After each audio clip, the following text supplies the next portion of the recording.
Hi everybody, and Carman here, and we're going to talk about some life coaching things. In the past, I have just taken questions and did the best I could to answer a question. But when you're life coaching, you need to find out about that person and to answer their question properly. Because if somebody says, I'm depressed because, my husband doesn't think I'm pretty. Well, it's like, there's more to it than that. Like, there's something else going on here. And someone says, so what do I do? I don't know why him saying this or why he would say this. Or maybe there's something that you don't like about yourself that you don't feel is pretty. So whenever he mentions it, it strikes a chord and drives you a little crazy. That's why a session is so important, because it takes a while. I have sessions that three types of sessions. The one session is it's bronze, silver, and gold. The silver session goes for an hour, and an hour goes by pretty fast. When you're really sharing your heart and you're really talking about something that's really significant to you, and there's a lot of back and forth, because when I'm life coaching, I can't hardly do anything else. I'm so into what this person's saying. It's like I'm being taken into another world that I can't even fold t-shirts and life coach, because sometimes when I'm coaching, I'm pacing back and forth because I'm thinking, that I'm trying to find out, God, give me something for this person, give me something. So I do a lot of praying when I'm coaching. And I want to share with you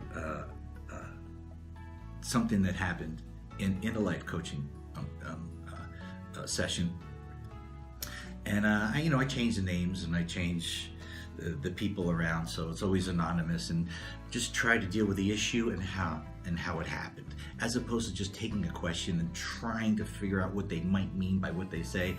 After having coached for a while, I can actually tell you, some things that happened and how they were resolved, to give you an idea what a life coaching is.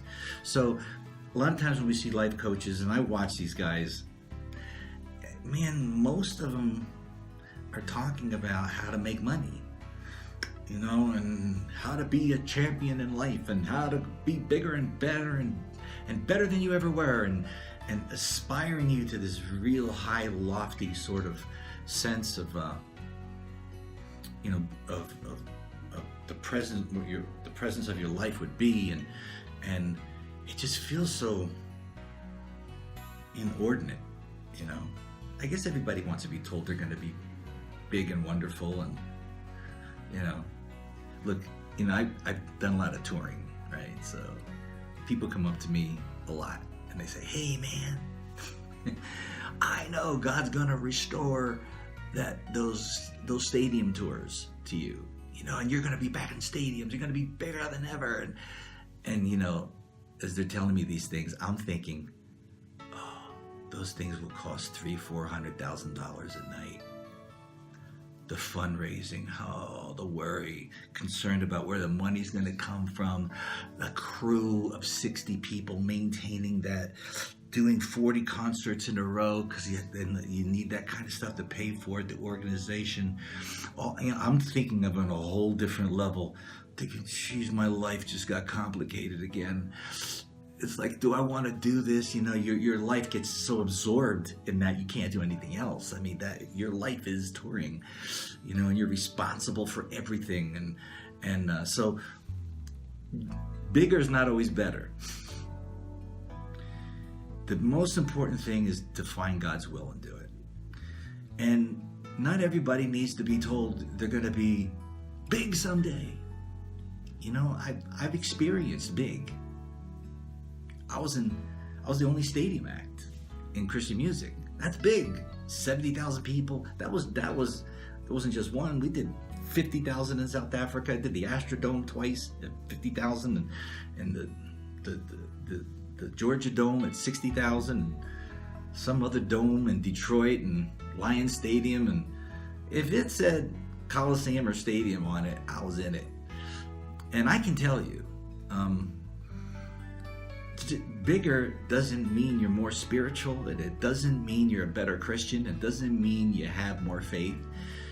It just really means that God has thrown this tremendous responsibility on you, and you have to live up to it, because it's only going to happen for a time and a season. And it doesn't mean you're more spiritual than somebody else, or that you know something they don't.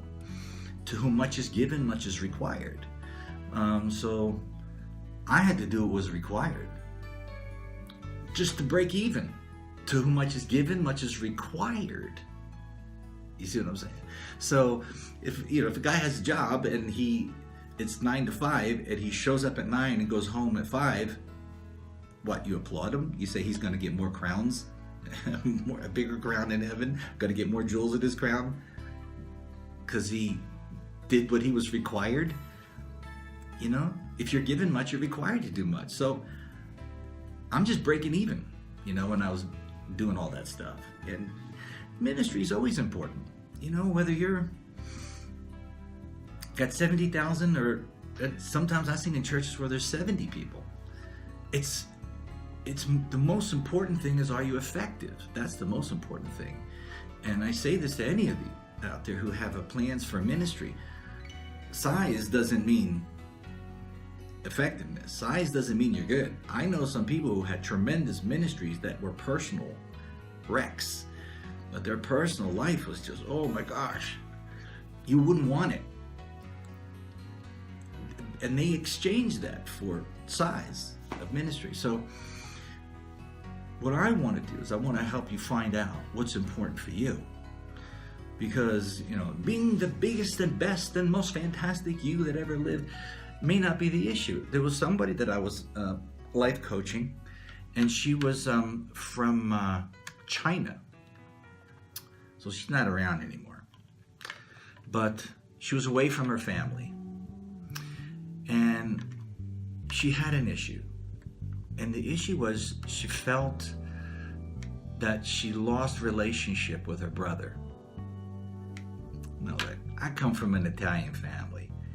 In Italian families, everybody's got an issue with somebody. I don't talk to Uncle Benny because you know what he said to me? It was like, I think it was 1969. He came over to the table and he says, forget about it. And just walked away, disrespected me. I never talked to him since. These are Italian things, man. Who knows why somebody's not talking to you? All that stuff happens. It's real. Some of you can relate to that, and so some people you don't talk to, and you have to figure out, so what actually happened? Because I don't remember. So what is it? What's our beef? Do we have a beef? I don't even know. Did we ever argue? You have to figure all that stuff out. But this particular lady, she wanted to have a relationship with her brother. But she was in America, working as a massage therapist. Very cute too. So I was like, okay, I'm not gonna get distracted over here, So, all of a sudden you got this image, the sort of you know what I'm saying, the Oriental, not Oriental, they say that's a rug, I can't say Asian, the little pretty eyes, and the ones that walk on your back and everything. So immediately when she said this to me, I just have this envision that I'm laying down and just somebody's walking on my back. I'm thinking, what am I doing? Stop it! You're life coaching. So it was just awkward, but that was okay. It was kind of a fun moment, So when she's telling me, I shouldn't be telling you this, but I am. Right? What are you gonna do? She says she doesn't know how to relate to him. She's the one that kind of gets up and goes and does things, obviously, because she's not in China anymore. She's here and doing her own thing. has her own career, has her own skill. She, she learned how to do massage therapy, so she would have a, have a trade, and because she wanted to get out, see the world, and but her brother was home, and she felt like there was no connection, and didn't know how to make a connection to him. So she's asking me, man, in my family, it's hard to make connections, So first thing I asked her this, I says, do you guys you still talk to each other? Do you have stuff in common? Do you, even casually, do you talk to each other? Like if you send him an email, would it be awkward? Would it be like, what's this all about? She said, no, not necessarily. It's just, it just doesn't happen that often. I'm trying to draw closer to him. I says, well, I'll tell you what. The best thing, for a guy, so I had to kind of step out of myself here for a second. If you really want to impress a guy, find out what the guy's into. What's he into? What does he do? She says, well, he's a landscaper. Okay. So you might be saying, how is she going to get into landscaping? I said, well, let me ask you this. Obviously, if he's a landscaper, he takes somebody's front yard and makes it look great, takes their backyard, makes it look great. If this is his business, he must take pictures, right? She says, yeah. Okay. Can you find some pictures of some of the work that he's done? Ask your mom to help out. Maybe she can find these, because a lot of these guys, they have to keep a record of what they're doing, and so they can show other people what they can do. It's just part of the business. She says, yeah. I says, all right, here's what I want you to do. Let's try this. You tell me what you think. I says, what if you found a picture of some work that he did, and you wrote about all the things you thought you admired about that work? Where he put plants, or the colors that he uses, or the way he may have structured a porch, or where he put a pergola. He's a landscaper. So there's an art to all this. So he's an artist as well. He's not just a landscaper. Landscapers, they're artists too. If you ever watch these TV shows, where they do landscaping, they redo people's houses. These guys are artists. And I just acknowledge his art. Acknowledge the thing that's personal to him, that he takes pride in. I says, I promise you, you're gonna get a good response. He's gonna, first of all, be, wow, you noticed? Really? I wouldn't have. Look, if somebody took one of my songs and broke it down, one of the most impressive things that ever happened to me is somebody called me up and they left a message on my machine, and they were singing one of my songs, but a song that is complicated to sing, and they were actually breaking it down and saying which lyrics they liked and how they liked this lyric against this lyric. And I was so impressed, because people don't do that. They like a whole song, but they never break it down. When somebody takes something that you did and analyzes it and admires it, that means the world. So I says, admire something this man has done, and that you're proud of him. And how did he do it? What made you think of this? Get him talking about it, because trust me, he'll talk about it, because he's done it. And so she did. And all of a sudden, these letters start going back and forth. And that relationship started to develop. Now,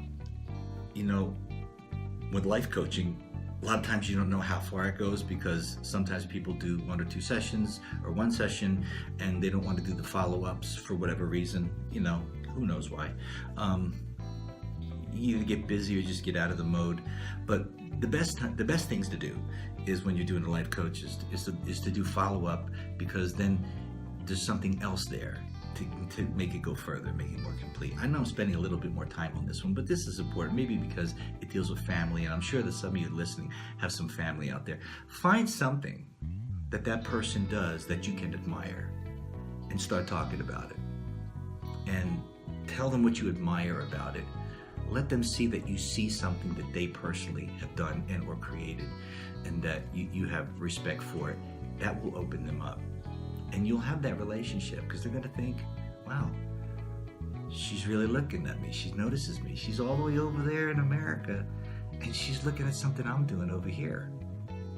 And that opened up that relationship. It actually opened up the relationship with her mom too, because she had to ask her mom to help get pictures.